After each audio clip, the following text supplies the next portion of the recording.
All right, so what we're doing now is a T1 Sunqua Peak Fractal. With this guide, we're just going to go over some of the mechanics, what we're seeing. This is not a guide that is going to be a fast, like a speed clear or anything like that. This is purely just talking about some mechanics here. What you guys are seeing on screen, I'll be explaining that type of stuff so that we can make sure to evaluate properly what's going on.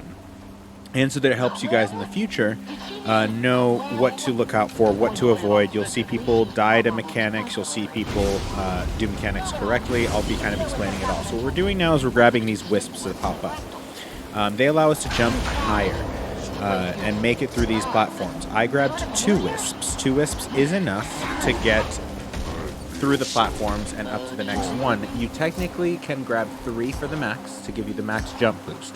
But what you're seeing is grabbing 2. Now they are timed, so what you just saw me do is accidentally jump off because I ran out of charge. So it teleports you back, takes a lot of your health, and now when you pick up, you re-pick up the wisps and you can try again.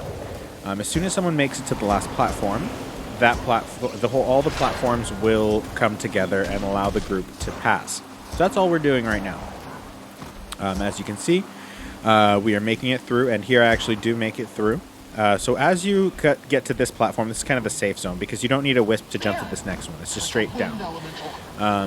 There's a mist lock here. Let's go ahead and grab the mist lock. And you're just waiting for your group. I'm going to kind of look back a little bit. So the group is kind of still going at it. They can just GG at this point. You'll see the platform start to form because I made it to this platform. It's a checkpoint, so the platforms actually do come together.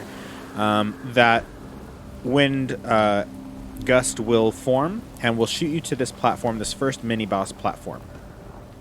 This is called the Voice of the Mountain. This is the first mid-boss of the Fractal. We're going to go ahead and pull it now. There's a couple of introductory mechanics that happen that will be introduced here and then repeated in the final boss, so pay attention to the mechanics here. First we just DPS the boss. We're kind of just, walking around the boss, making sure to avoid some of these AoEs. We dodge to avoid that one. And then basically, we just keep DPSing him down all the way to 66%. Avoid knockbacks. If you have stability on your party, go ahead and pop stability. That will help. Avoid the little lasers, or not lasers, little electro balls or whatever you want to call it. So we have to collect these wisps again. You do have to collect 3. And you're jumping up on those white circles to collect the wisp up top.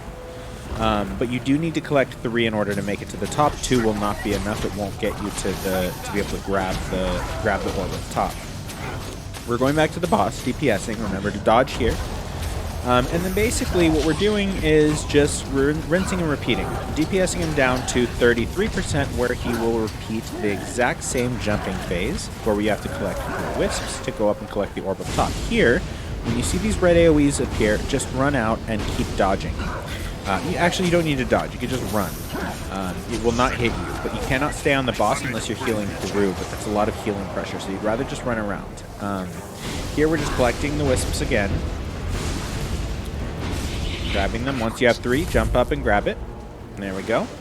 Once all of the white little AoEs on the ground are taken care of, the boss will phase again, and then you just DPS him down damage him down until he reaches 1%. He reaches 1%, or 2%, I actually can't remember, but we'll see right now. Again, with these red AoEs, lightning strikes, just run around to avoid those. What we're doing now is we're just standing here, and technically you should be stacked here. This group I ran with, we were just kind of trying to avoid things. It's a T1 group, so some people were still learning, which is fine. As you see, we phased, or we beat the mini-boss. What he will do is he'll spawn a wind vortex. You will actually be able to take that to the next part. Be careful with these enraged water spirits. What they will do is knock you back and put you in this savage loop of just knockback after knockback. You'll actually see that later on in the fight. That actually happens to me. For these waterfalls, you can dodge through, you can walk through, as long as they are not bright white and have strong current. When they actually slow down, you'll actually see the water slow down. You can go to the base or through, and you can just dodge through, and you can make it through without being blown off the cliff by the water. The whole goal here is to basically find these little water elementals that I've been interacting with. You've seen me interact with, and basically tell them that everything is fine. And basically let them be on their way. You need to interact with them and actually do the dialogue prompts. You'll see. So frightened water elemental, interact with it. Go ahead and tell it everything is fine, and keep going until you reach the top of the stairs here. There's 3 enraged water spirits here, or sprites here. You'll see that's the knockdown. There is a mist lock there, so you would want to clear all those out if you want to get the mist lock. Look at what happens here. So I get hit by one of these water elementals, or water sprites. Watch what happens here. This is what the vicious cycle looks like. You're not going to be able to get back up unless you have, well, 1 stability. Okay, well, we don't have stability in this group. This is what happens. You get knocked once, knocked twice. See, you can't get up.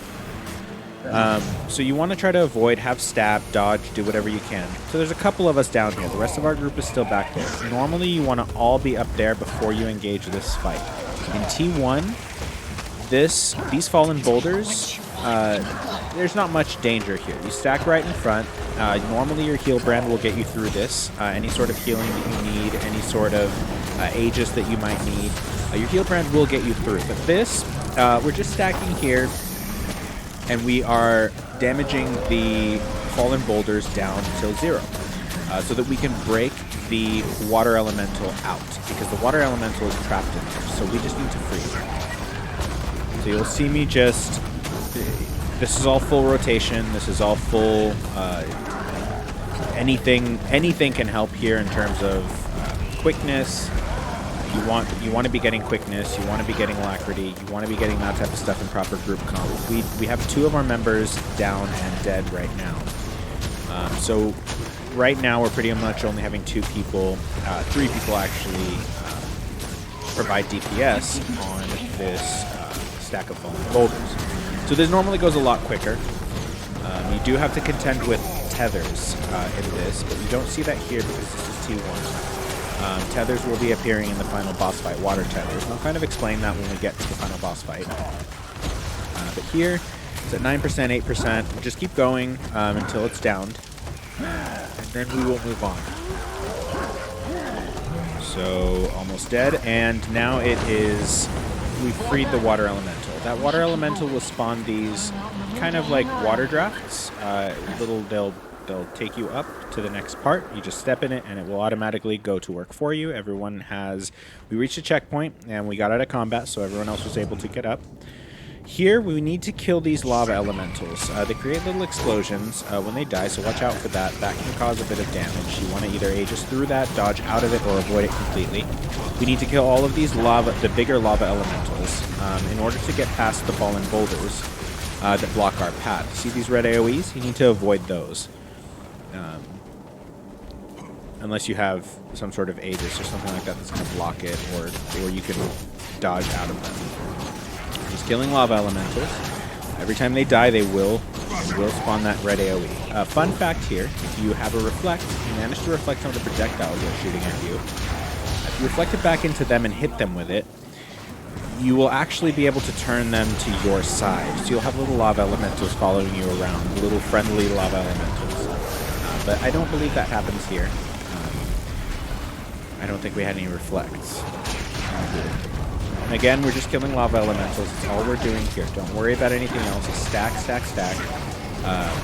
Make sure that, you know, if you had proper group comp, this is not a... it's not that it's not proper group comp, it's just not standard. We don't have a heal brand here. We don't have a source of alacrity or an alacrigate or anything like that, which is fine. Again, this is T1. It's not necessarily the end of the world here. On higher tiers, it's going to be a little bit more challenging.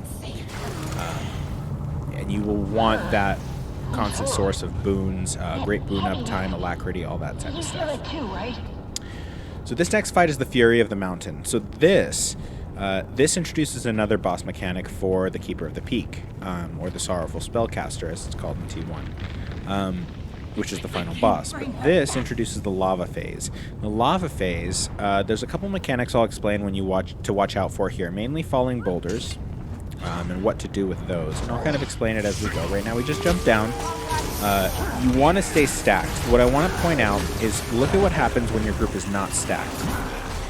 This thing will jump to random players, and it will not stay still. It's harder to DPS this boss if it keeps moving around like that. You want to keep it in one place. You want to be able to basically tank and spank the boss. It's not happening here because we're kind of all over the place, which is fine. I actually prefer, that's why I wanted to post this video the way it was. Because, okay, so here's the lava boulder phase, or the meteor phase. You stand out of the range of the explosions, you jump over the shockwaves, and you get behind one of these rocks that it dropped. It saves you from the blast that the boss is doing. You kind of get back to the boss. You want to be behind one of those, otherwise you'll take a lot of damage. Most likely downing in this phase, in T1, if you don't have full health, or if you, even if you do have full health in higher tiers. But with this, what we're doing is rinsing and repeating, phasing at 66 and 33. At 33, two people will randomly get the meteors on them. They need to walk around and place them in prime spot. You see I got out of the shockwave with the falling boulder and then jumped over the AoE, or sorry, the pulse that it sent out, because it will knock you back. Hid behind the rock and back onto the boss until it dies, or gets to 1%. Not actually fully killing these mid-bosses, we're just damaging them down to get to that 1%. We keep going. Group is a little bit better stacked, so see how it's staying kind of in one place. So that's done. Sorry, 2%. What we're looking for here is the rocks. The path will actually drop down for us. That'll allow us to continue on to the final part of this fractal, or the final boss area. We're going to this graveyard here. I think it's a graveyard, if I'm not mistaken. Yeah, it is. I can't just go up there with her like this. Maybe if they go first. All right. The spirit of the mountain will talk to us a bit, tell us about, you know, what's going on a little bit. We'll see a little bit of the lore of the fractal.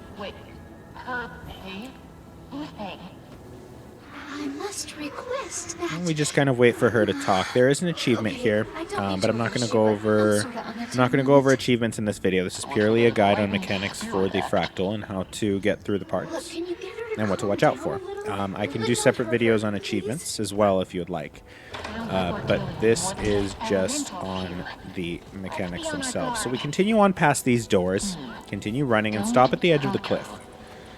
Just wait for the Spirit of the Mountain to stop talking, because she keeps talking. Once she is finished, you wait a little bit and she will spawn boulders that you can jump across. And you'll see that here. Just be careful if you have screen shake on. You can jump off the mountain. It gets a little bit tricky. When the screen shake is on, she can't really see where you're landing.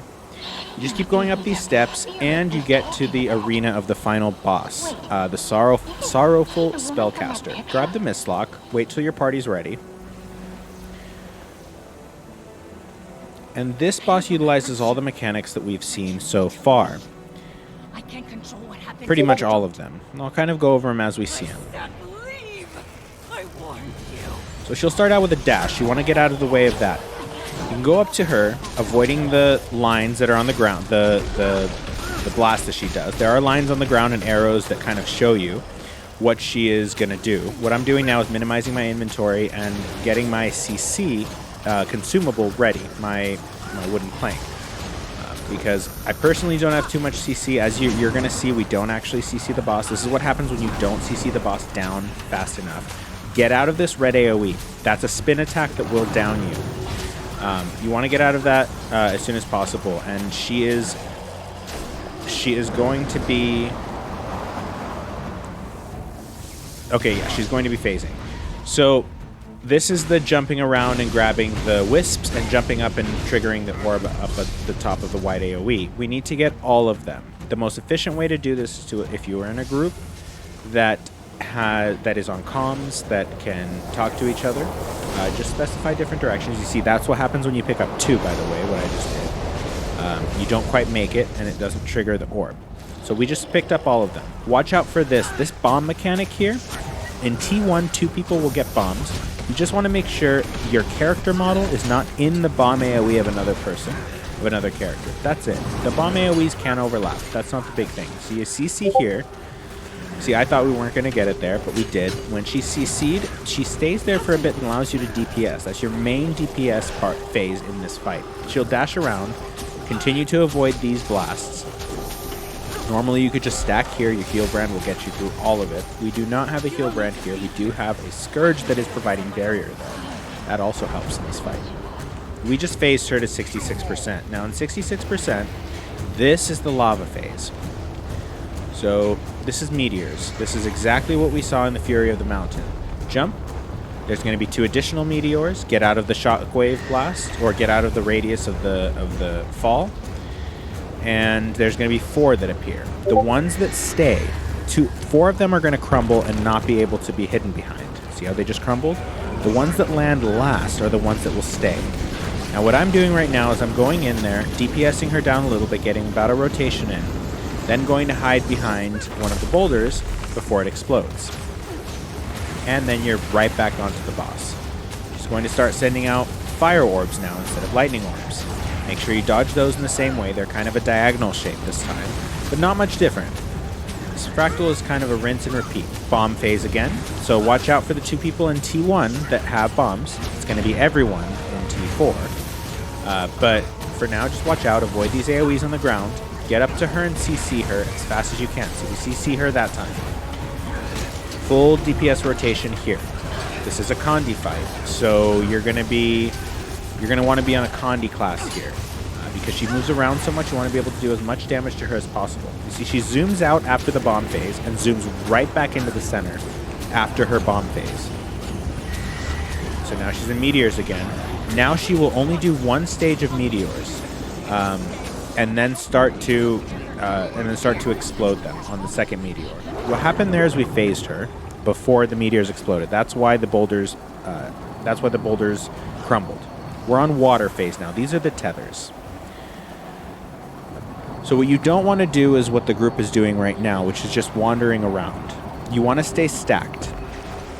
When you stay stacked, it's easier to pass the water tethers off to one another. We're kind of having to follow each other around. We want to stay stacked here.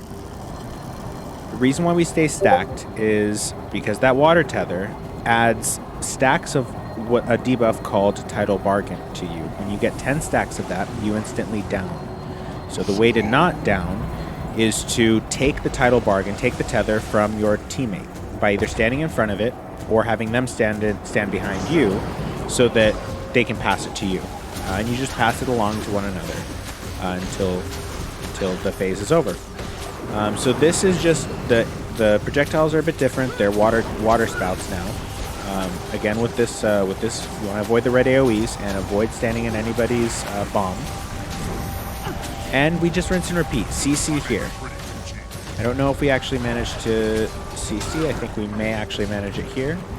Nope, we do not. So look at what happened. So we just had someone down as well, because even though they managed to dodge out, they still got hit with a lot of that spinning goodness that she does. So this gets a little bit chaotic because this next water spout phase will actually start to pull you into the water tornado in the center, which will pretty much kill you. You want to stay out of it and stay stacked. See, I actually dodge in, but you see how it's really doing damage to me as soon as I get in? So we're trying to revive our teammate right now. It's a little bit chaotic when that happens with anyone goes down here, because you'll still be it will still be sucking you in while you're trying to revive. So you want to try to stay alive here as much as you possibly can. So she just phased out of that. So we revive our teammate and then go after her as normal, avoiding those little water tornadoes as they go along. You can dodge through them just like that. And then we just continue bomb phase right here. Continue with DPS. And keep going until she NCC her now. Keep CCing her. And you see that looked like we weren't going to get it, but We did, and she's stunned. She's at 4%. So she has a lot of condies on her right now. See, we're not really stacking because you can actually defeat her when she's in that stage if she's low enough percentage, which actually happens now. See, she just got defeated because of all the condies that we were putting on her and such. But generally speaking, you just want to keep stacking in that phase. Also, guys, during that water phase, during that water tornado phase, keep in mind that there are all projectiles are reflected back at you during that phase. Other than that, guys, that's Sunqua Peak T1. Thank you for watching.